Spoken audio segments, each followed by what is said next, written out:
ವಿಚಿತ್ರವಾಗಿರುವಂತಹ ಭಗವಂತನ ವ್ಯಾಪಾರವನ್ನು ಕಂಡು ಯೋಚಿಸುತ್ತಾ ಸಾಗಿದ್ದೇನೆ. ಈ ಆಚಾರ್ಯರ ಉದ್ಧಾರ ನಿಂದೆ ಆಗಬೇಕಾಗಿದೆ. ಕಾರಣ ಅವೆಲ್ಲ ವಿವರಗಳು ನನಗೆ ಬೇಕಿಲ್ಲ. ನನ್ನಿಂದ ಏನು ಕುರುಕಾಳಿಗೆ ಸಂದಾಯವಾಗಬೇಕು ಹೇಳಿ, ಬೇಗ ಹೇಳಿ ಆಗ್ತಾರೆ, ಬೇಗ ಹೇಳಿ ಬರುವಾಗ. ಈ ಶ್ರೀನಿವಾಸಾಚಾರ್ಯರಿಗೆ ಈ ಜನ್ಮಕಾಲದಲ್ಲಿ ಬಹಳ ಸ್ವಲ್ಪ ಆಯುಷ್ಯ ಮಾತ್ರವಿದೆ. ಈ ಅವಕಾಶಗಳಲ್ಲಿ ಪುನಃ ಅವರು ಅನೇಕ ಜನ್ಮಗಳು ಹಿಂದುಳಿಯಬೇಕಾಗುತ್ತದೆ. ಇವರ ಉದ್ಧಾರಕ್ಕಾಗಿ ಇವರ ಮೂಲಕ ನಾನು, ನನ್ನ ಗುರುಗಳು, ನೀನು ಶ್ರಮಿಸುತ್ತಿರುವ ಹರಿದಾಸ ಸಾಹಿತ್ಯದ ಉದ್ಧಾರಕ್ಕಾಗಿ ನೀನು ಇವರ ಸಲುವಾಗಿ ದೊಡ್ಡ ತ್ಯಾಗವನ್ನು ಮಾಡಬೇಕಾಗಿದೆ. ಕಾರಣ ಕರ್ತವ್ಯ ಗುರುವಿನ ಆಜ್ಞೆಯನ್ನು ಪಾಲಿಸುವ ಕರ್ತವ್ಯದಲ್ಲಿ, ಪಾಲಿಸುವ ಕರ್ತವ್ಯದಲ್ಲಿ ಯಾವ ಕೊಡುಗೆಯೂ ದೊಡ್ಡದಲ್ಲ, ಯಾವ ಕೊಡುಗೆಯೂ ದೊಡ್ಡದಲ್ಲ. ಹೇಗೆ ಅರ್ಥಿಸಿಕೊಳ್ಳ ಏನು ಕೇಳಿದರೂ ಕೊಡುತ್ತೀಯಾ?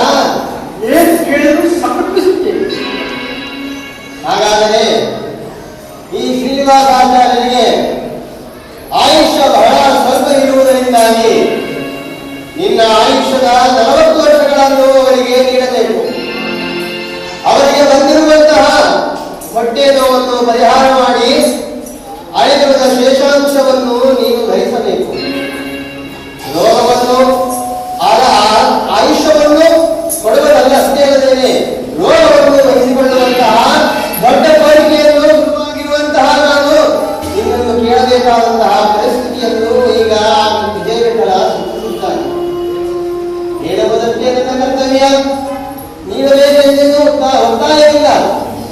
ಈಗ ಹೇಳಬಾರಲ್ಲ, ಈ ವಿಷಯದ ಬಗ್ಗೆ ಯೋಚಿಸಬೇಕಿತ್ತೆ. ಹೇಳದೆ ಎಂಥ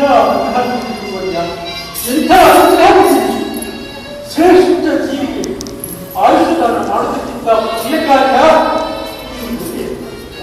ಶಾಲೆಯ ಕೇಶವರಾಯಕ್ಕೆ ಆಯುಷ್ದಾನ ಮಾಡಿ.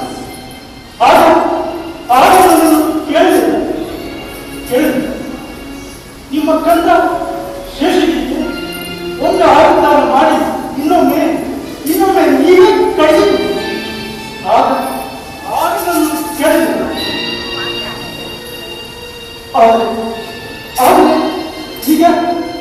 ಈಗ ಈ ಶ್ರೀನಿವಾಸಾಚಾರ್ಯರಿಗೆ ನನ್ನ ಆಯುಷ್ಯವನ್ನು ನೀವೇ ಎಂದಾಗ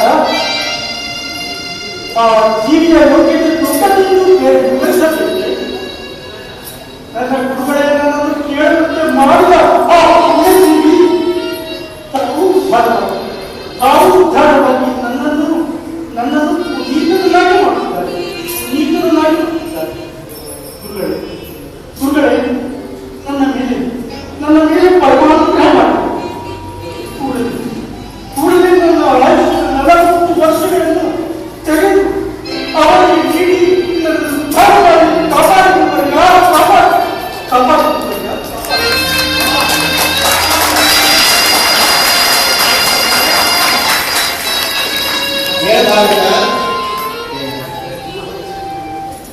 ಗುರುಭಕ್ತಿಯಲ್ಲಿ ನಿನ್ನನ್ನು ಸರಿಗಟ್ಟುವವರು ಈ ಕಾಲದಲ್ಲಿ ಯಾರೂ ಇಲ್ಲ. ಯಾರೋ ನೀಡದ ಶ್ರೇಷ್ಠ ಕಾಣಿಕೆಯನ್ನೇ ನೀವು ಉಳಿದಿದ್ದೆ. ಭಕ್ತಿಯಲ್ಲಿ ಭಯವಿಲ್ಲ ಎನ್ನುವ ನಾಣ್ಣುಡಿ ಸುಜೀವಿಗಳ ಜಗತ್ತಿನಲ್ಲಿ ಶಾಶ್ವತವಾಗಿ ಉಳಿಯುತ್ತದೆ.